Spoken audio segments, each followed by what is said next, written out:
Welcome to How Can I Keep From Singing? In this podcast, we explore the power of singing together. Every week, we interview a different song leader or thought leader about how and why this activity has held so much sway over humans for so many years, and maybe what you can do to become part of this powerful artistic tradition.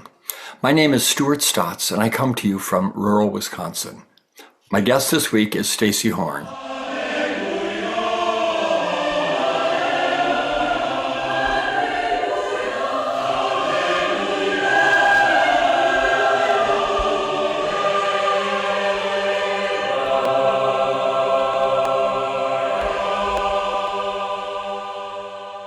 Stacy is an American author and journalist, acclaimed for her deeply researched nonfiction books and her insights into technology, history, and the human experience. Born in Norfolk, Virginia, grew up on Long Island, Stacy is well known as the founder of Echo NYC, one of New York's earliest online communities. Her works, such as Damnation Island and The Killing Fields of East New York, have been praised for combining curiosity and thorough reporting. Her book, Imperfect Harmony, is a deep exploration of the power of singing together. Welcome to How Can I Keep From Singing? It's great to be here. Thanks for asking me. Your book is part cultural and historical exploration of choral singing, but what gives it its power to me is that it's also about your own relationship and personal healing through singing with others. Can we start by hearing about that journey? I came to write the book because it usually takes me 4 or 5 years to write a book. So I want to pick a subject that I know I can be obsessed about for that period of time. And I decided to write about singing because it's this great thing that I do and have been doing since the 1980s that never fails to make me feel better. It costs almost nothing. So I thought, I should write about this. It's just so important.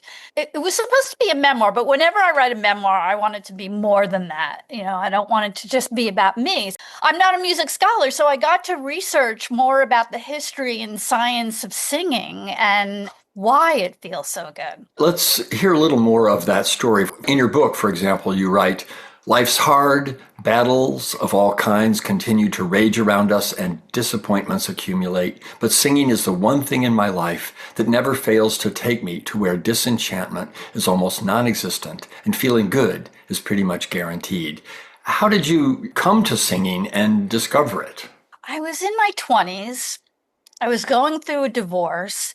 Everything that I did to feel better was just destructive. Like I was drinking too much. I don't even want to go into what I was doing, but it wasn't working. It was making me feel worse. And I was just sitting on my living room floor crying, just, rocking back and forth crying. And I just remember thinking, okay, I've got to do something. And I didn't know what. So I just started, and I didn't have a lot of money. So I just started making a list of all the things in my life that make me feel good. And I came up with things like going to the beach. I'm like, well, I can't go to the beach every day, and it's not convenient in Manhattan. I remember, just this memory popped up in my head, how in high school, I was dating a guy that sang with his church choir. And he said, "Oh, why don't you come and sing with us for Christmas?" I'm not religious, I'm agnostic, and I don't go to church, but I thought, oh my God, Christmas carols, singing Christmas carols, what could be more fun than that? And so I did it, and I was right. It was one of the most fun things I have ever done. I mean, I just loved singing carols with these people. I thought, well, I could sing in a choir, and there is the problem that I'm not religious, so it couldn't be a church choir, but I knew that churches had choirs for the community. So I walked around in my neighborhood looking for a choir. And I walked into Grace Church, which is at 10th Street and Broadway, and it's just beautiful. It was designed by James Renwick, who was the same architect who designed the St. Patrick's Cathedral, and it's gorgeous. So I walked inside and I said, "Do you have a choir that I could join?" And they said yes. As it turns out, the choir director was there. So I went down to talk to him, and he said, "Well, you have to audition." And I panicked. As it happens, I had gone to one musical audition in my life to sing in a high school performance of Bye Bye Birdie. At that audition, I panicked. I have to say right up front, I do not have a great voice. It's just nothing pretty about my voice, but I'm in tune. So I'm at that audition and I just panicked and my voice just went wildly out of tune. And nothing that I could do could calm myself down and get back to singing in tune. So of course I didn't get the part. And so when he said I had to audition, I just remembered that. And so I said to him, I said, okay, I'll audition, but I'm going to go out of tune. I'm going to sound really, really bad. And I promise that when I'm not in an audition setting, I sing perfectly fine and in tune. So I sang, and for whatever reason, I didn't go out of tune. But again, I don't have a pretty voice. And so when I was done, it was Frank Smith. He was just the nicest man in the world. And he goes, well, you're right. You don't have a particularly great voice, but you can sing in tune. Welcome to the choir. And so I showed up for the very first rehearsal and they were singing Handel's Messiah that year. Someone handed me a score, and the score, it's like this big fat thing. And I just looked at it and opened it up. And like right away, he tells us to go to a page. And I look down and I go like, I don't know this piece. And I can't sight sing. How is this going to work? Long story short, I had learned how to play piano, so I could read music. And I get by to this day by just cheating. I don't really sight sing, so I learned the pieces before rehearsal, which is what my director wants anyway. He doesn't want us to do note bashing. He just wants to fine tune stuff. But I learned it beforehand, and Christmas carols are great. I still love singing Christmas carols, but there's nothing like singing, a masterpiece. It's just a friend of mine put it best, and I use this in my book. It's unlike, looking at a masterpiece painting in a museum. When you sing a masterpiece, you're not only just hearing it, you're becoming it. You're literally becoming that amazing piece of music with a lot of other people. And again, I don't have to tell you, but it wouldn't mean anything singing by myself. It's all about singing with other people.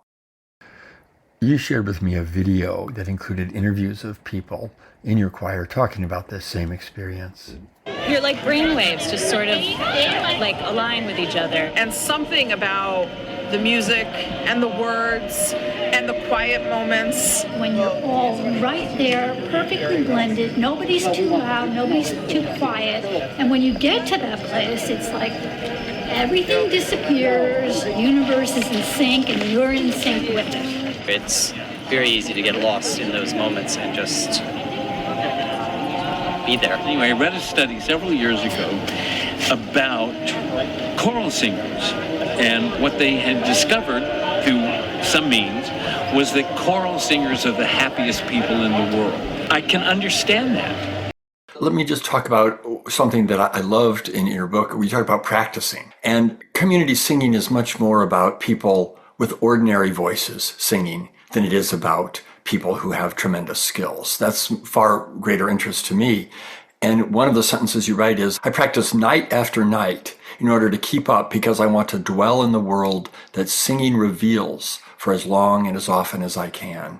I love that sentence, and I love the way it demonstrates determination, but also this sense of entering into what you're describing as, entering into a masterpiece, for example, which is available to ordinary people with some determination at the level at which you're singing. These aren't folk songs. This is, classical music, much more complicated.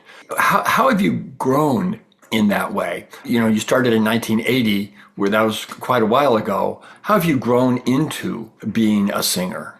I was about to say it's not hard. It is hard, but when something feels as good as singing does, it is not really hard work to want to do more and get better because you're so motivated. It's easy. It's easy to immerse yourself and work at it's so pleasurable to even rehearsing at home alone because I'll play other people singing and sing along with them.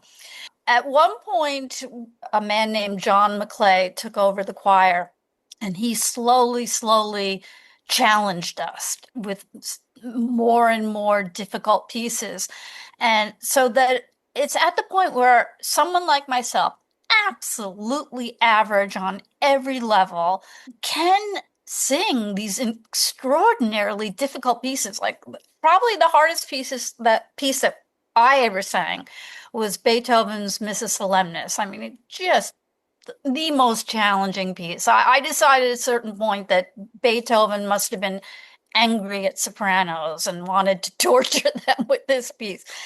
I would sit at home working on some of the more difficult runs and just do them over and over and over. And that wasn't boring. That wasn't tedious. That felt great. So that when I got to choir and I'm singing, oh, I should mention that at a certain point, John McClay had it so that we were singing in quartets.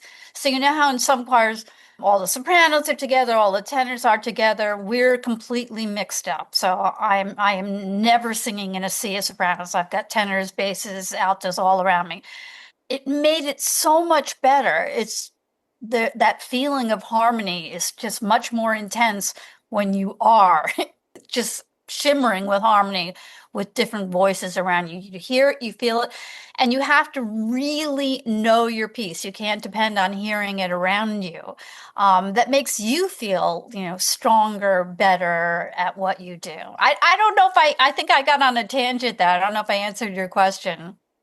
Absolutely. Let's talk about two pieces that you just mentioned.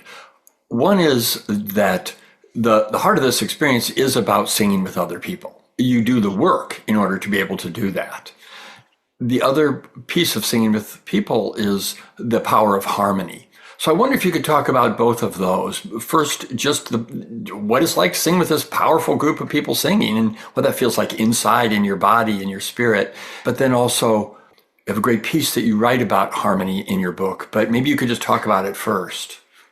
I just want to say one thing that makes it easier to work hard is the harder you work, the better it feels.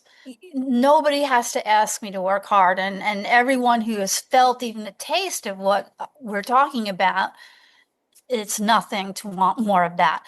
The harmony thing, it's just so crucial. And it is hard to explain. And the way I did it in the book was I had always sung the part of soprano one, which soprano ones almost always get the melody. At one point, John made me a soprano too, and when he told me that, my heart broke. To me, it felt like a demotion, and I also felt that I was losing the prettiest part. Of all the hard things that I've had to do in choir, learning how to sing soprano too was very hard. Like I had no idea how to find the note. When you have the melody, finding the note is nothing, just nothing. And even if you don't have the melody for a split second, you can always hear the soprano part. It's like always way up there and it's just easy to find. But finding something in the middle is challenging. Like altos and tenors know exactly what I'm talking about, but finding that note was hard. But once I did, it took all the good feelings that I'd always been feeling and just upped the ante. It just completely amplified them. And that was because, and I don't know why this is actually, but when you're singing the melody, you don't feel like you're singing in a harmony. Even though you can hear the harmony, you don't physically feel like you're in harmony. When you're in the middle, you're just vibrating with harmony. It's a real physical feeling that feels so good. I would never go back to soprano one, even if somebody paid me. It's just so much better being in the middle. I thought I was losing all the prettiest lines, and that turned out not to be true. It's just as pretty and better at times, although sometimes the soprano one's better time. It depends on what the composer did with the voice parts, but I love it. I love it. I wish I could describe it. Like I did the best in my book to describe it, but there's nothing in this world like it. Nothing. And you can do it almost for free. You're listening to How Can I Keep From Singing? My name is Stuart Stotts, and my guest today is Stacy Horn.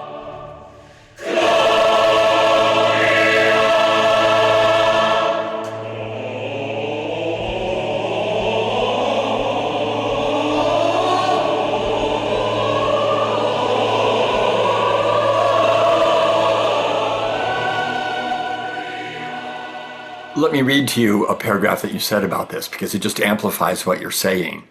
The power of harmony. Physically, the sensation is one of connection. You make a contribution of sound waves and air waves, and something more complex, something you couldn't possibly produce on your own, comes back to you. You constantly adjust your contribution, and it's focusing in this feedback loop of producing sound and enjoying your labor at the same time. It requires more concentration than if you were producing sound or singing on your own, and thus you do get lost. In the singing, it feels like I disappear, a structured and collective ecstasy. Well, along those lines, there was this wonderful piece, which I believe I quote in the book, If Congress Was a Choir. It was because she talks about the cooperation that's required. Like when you're singing, and you're trying to get just the right level of harmony, everyone has to be on the same page. You can't try to sing a little louder and be a star because then it wrecks it. So you all have to be constantly listening so you're getting the right dynamics and the right feeling and the right notes. And so it's a cooperation on a level that you also don't get in your day-to-day life because it's like every single moment, every single note has to be with other people, completely timed with other people. It wouldn't work if anyone was, being too lazy or trying to stand out too much. And again, talking about motivation, Congress, maybe they're not motivated to cooperate, but in a choir, you want to cooperate because you want that feeling of harmony to come back at you at just the right level. Your book has quite extensive descriptions and understanding of where it comes from. Could you give us just kind of a quick collective overview of some of the history, both reaching way back and then a little bit maybe about in this country in the last however many years? Well, it began with monks, actually, then churches, then choral societies became a big thing in the 19th century. And in America, in New York, and in the South, choral societies became a big thing. And that was largely due to America's immigrants. In Germany and in Ireland, and I'm sure other places, choral singing and choral societies were a big thing. So when groups of German and Irish immigrants came to the United States, wherever they settled, these choral societies would form. So I found a lot of them in New York, where a lot of immigrants first come in and stayed. But I also found a surprising number of them in the South. And I looked into that and I wrote about coal miners singing. And I love that part because, well, it was partly sad. I found this one story of this terrible mining disaster. And one of the first things those miners did after losing, I forget, some terrible number, like 70 or 80 of their fellow miners, like within a day or two, they got together and sang. That helped them heal. And I have to read this quote. It's one thing I pulled out because this also applied to me. But this one guy who was in that town at the time, he was part of the group. I forget who he was though, but he talked about their singing and why they sing. I think the reason I have never cared for drink is this: the ease from mental pain that other men have sought in alcohol, I have always found in song. I pulled out that quote as well. Isn't that the person who was the Secretary of Labor? Oh, yes, that's right. Yeah, James Welsh, I think it is. So there is this thing about the way music addresses the collective pain that we feel with a sort of collective easing, but also at an individual level. I mean, it seems like that was true for you in your life. You're at a very difficult time in your life, don't know what to do, and somehow music is able to both inspire or raise the level of spirit, but that's partly because of the collective immersion into it. It absolutely never to make me feel better. I'm not saying it's going to make all your pain go away, like I sang, after my mother died, after every horrible thing that happened, and the horrible thing was still horrible, but it makes you feel better. And if you already feel good, then you're just going to be off the charts. If you're tired, like after work, you think, God, I can't go to choir rehearsal, I'm too tired. You'll walk out feeling less tired. And I did look into the science of singing. There is a scientific explanation for all of this, but I think it's half science and half something else that it does that we have yet to explain. Yes, quoting from what's in your book, by imparting pleasure even to negative emotions, music serves to justify sufferings large and small, assuring us that it has not all been for nothing. In other words, life is hard, singing is heartening, and singing with other people in particular. It talks about the coal miners. Those coal miners weren't singing to hear their own voices. They were singing together to know that they didn't have to face this miserable life alone, and it wasn't all just misery. Exactly. Stacy, what would you say to someone who might be considering, maybe have no real experience singing, but would be considering, well, maybe this is something I want to include in my life? I think I am proof that you can do it. It's just a matter of finding a choir. They are all over the place. Like if there's a church near you or a college, you can find a place to sing. I don't know that there's very many places where you can't find one at all. I mean, I'm lucky in Manhattan. There's like a million choices, but go and try it out one time. You'll have a good enough time that you want to come back. But you have to kind of hang in there a little bit in the beginning. Like when I first picked up that Handel's Messiah at that first rehearsal, I couldn't do it. I just couldn't do it. I just remember like looking around at the people around me and thinking, they're not human. That because they can. Like, how do they do this? Like it's like they were working magic. But it turns out anyone can work that magic. But I did have to work at home alone. So, but that's fun too, as I said. So go for it. What have you got to lose? And what else is out there? Like, again, drinking is just going to make it worse. Therapy, do it, go ahead. But it's more fun than therapy. I think that the boundaries to entering singing are fairly low. But of course, some of the people I've interviewed have been leading what we'd call community sings. They're sort of folk singers. And there's a huge difference between singing You Are My Sunshine and singing Verdi. There is this whole range of where people can enter. It may seem a little intimidating to enter the classical world, but it also sounds like there's a message of possibility and hope in that for people who want to apply themselves more than just show up and sing Erie Canal or something like that. Stacy, it's been wonderful to talk with you here today. I assume that you continue singing to this very day?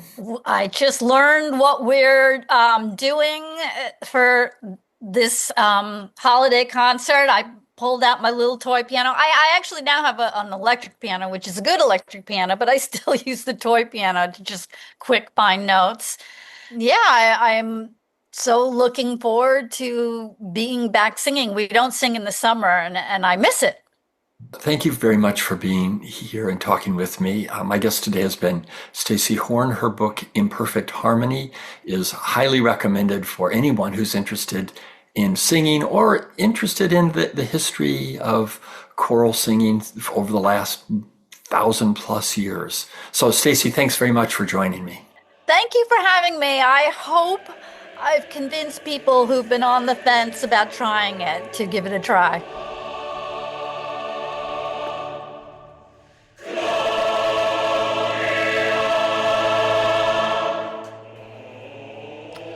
You've been listening to How Can I Keep From Singing, a production of Common Arts. My name is Stuart Stotts, and my guest today was Stacy Horn.